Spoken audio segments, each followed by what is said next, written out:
Paper లీకేజీల దుర్మార్గులను వెంటనే paper లీకేజీల దుర్మార్గులను వెంటనే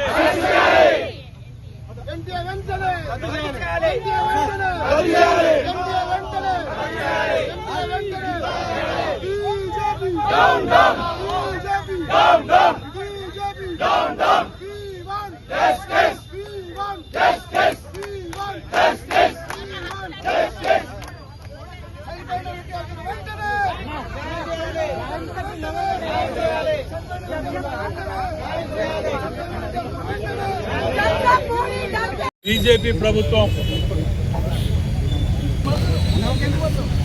కేంద్రంలో బీజేపీ ప్రభుత్వం చేస్తున్నటువంటి దుర్మార్గాలు అంతా ఇంత కాదు. మనం చూస్తూనే ఉన్నాం. నిరసన తెలుపుతున్నటువంటి పేపర్ లీకేజీలు చేసి ప్రజల విద్యార్థుల జీవితాలను పాల్గొన్నటువంటి బీజేపీ ప్రభుత్వంలో రాజీనామా చేయమన్నందుకు విద్యార్థులను ఎంత భయంకరంగా కొట్టిండో చూసిండ్రు. మరి అది కొట్టడం తప్పు, మీరు చేసే పద్ధతి తప్పు. మరి రాజీనామా కొడితే పశువుల కంటే హీనంగా కొడతారా అనే ఉద్దేశంతో రాహుల్ గాంధీ గారు ధర్నా చేస్తే, రాహుల్ గాంధీ గారు ప్రియాంక గారు వీళ్ళందరూ ధర్నా చేస్తే వాళ్ళని కూడా ముక్కు ముద్ది పలిగే విధంగా కొట్టడం అంటే ఎంత దుర్మార్గం, ఎక్కడికి పోతున్నాం అనేది ఆలోచన చేయాలి ప్రజలు. వీళ్ళు చేస్తున్నది ఎంతసేపు మీరు ఆలోచన చేయండి. గుడి పేరు చెప్పుకొని దేవుని పేరు చెప్పుకొని చేస్తుంటే సంతోషమే. అందరికీ ఎవరి దేవుడు వాళ్ళకి భక్తులు ఉంటాం, ఎవరి ద్వారా సాంప్రదాయం మనం దాన్ని స్వీకరిస్తుంటాం. కానీ దేవుని పేరు చెప్పుకొని కోట్ల రూపాయలు కుళ్ళగొట్టుకుంటూ మళ్ళీ ఏమన్నా అంటే దేవుని పేరు చెప్పుకొని సెంటిమెంట్ని యూజ్ చేసుకొని తప్ప వీళ్ళు ఎన్నడైనా మేము ఇది చేసినామని చెప్పుకోవడానికి ఏమైనా ఉన్నాయా? ఈడ ఉన్న ఎల్ఐసి బిల్డింగ్ చూడండి, లాభాల సాటి నడిచేదాన్ని ప్రైవేట్కరం చేస్తారు. బిఎస్ఎన్ఎల్ చూడండి, మేమంటే ప్రతి 2 సంవత్సరాలకు ఒకటి నిర్మించుకున్నాము సంస్థని, కానీ వీళ్ళు ప్రతి 2 సంవత్సరాలకు ఒక సంస్థని ప్రైవేట్ పరం చేసుకుంటా కుళ్ళగొట్టుకుంటా ఏంటిది అంటే జై శ్రీరామ్ అంటారు. అరే జై శ్రీరామ్ నాయన మా అందరి మెడలలో ఉన్న జై శ్రీరాము. మీరు కొత్తగా చెప్పేది ఏంది? అది కవిత వచ్చి బతుకమ్మ నేర్పినట్టు నా దుకాణం. అంటే వీళ్ళు దేవుని పేరు చెప్పుకొని సెంటిమెంట్ పెట్టుకొని ప్రజలను కుళ్ళగొడుతూ మాయ మాటలతోటి ప్రజల సెంటిమెంట్ని వాడుకొని ఓట్ల రూపంగా అడ్డదారుల అధికారంలోకి వచ్చి ప్రజలను ఈ విధంగా దుర్మార్గుల తిరిగి కొట్టడం మంచి పద్ధతి కాదు. వెంటనే రాజీనామా చేయాలి. మోడీ గారు కానీ మంత్రి గారు కానీ రాజీనామా చేయాలి, క్షమాపణ చెప్పాలి.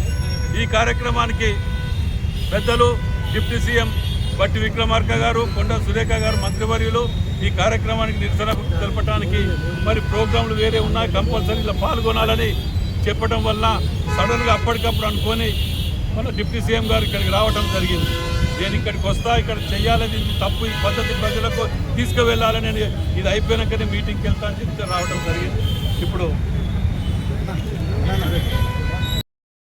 అందరికీ నమస్కారం. నాతో పాటు రాష్ట్ర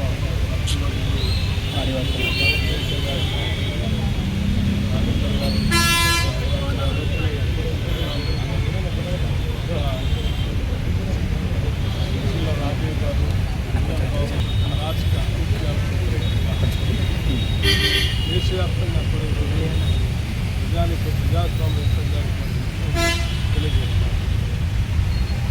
కోట్లాది మంది నిరుద్యోగ యువతుల భవిష్యత్తు కేంద్ర ప్రభుత్వం నిర్వహించేటువంటి ప్రశ్నాపత్రాలు లీక్ కావడంతో వాళ్ళ భవిష్యత్తే ప్రశ్నార్థకంగా మారినప్పుడు ఆందోళనతో వారి కుటుంబ సభ్యులతో సహా దేశానికి ప్రభుత్వానికి కోట్లాది మంది జీవితాలు నల్లకిందులైతున్న సందర్భంలో బాధ్యత కలిగినటువంటి మంత్రి, విద్యాశాఖ మంత్రి, కేంద్ర విద్యాశాఖ మంత్రి రాజీనామా చేయాలని డిమాండ్. ఆ డిమాండ్కి అనుగుణంగా మేమందరం ఆశించాం. నరేంద్ర మోడీ గారు వెంటనే ఆ మంత్రి గారి చేత రాజీనామా చేపిస్తారనో లేకపోతే వారిని తొలగిస్తారనో ఆశించాం.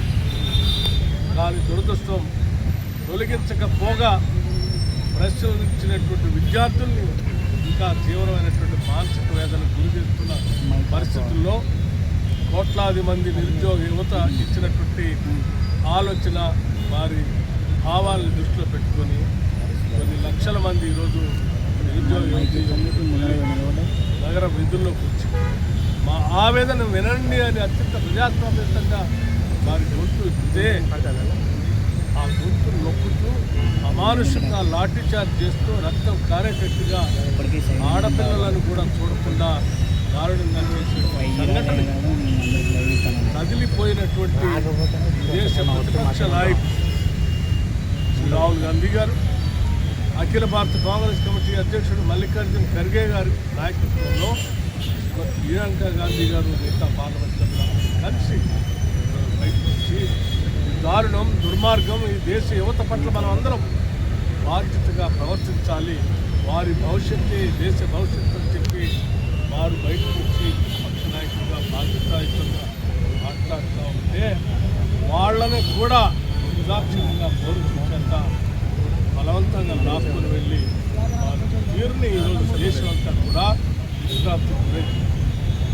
దీన్ని తీవ్రంగా ఖండిస్తూ అత్యంత ప్రజాస్వామ్యయుతంగా నడవాల్సినటువంటి ప్రభుత్వం అమానుషంగా డిక్టోరియల్ బ్యానర్తో ముందుకు పోతున్నటువంటి వైనంతో ఈ దేశ ప్రజాస్వామ్య భవిష్యత్తే ఒక పెద్ద ప్రశాంతి. అందుకే దేశవ్యాప్తంగా ఈరోజు నిరసనలు జరుగుతూ ఉన్నాయి. ఆ నిరసనలో భాగంగానే ఇవాళ వరంగల్ నడిబొడ్డును కూడా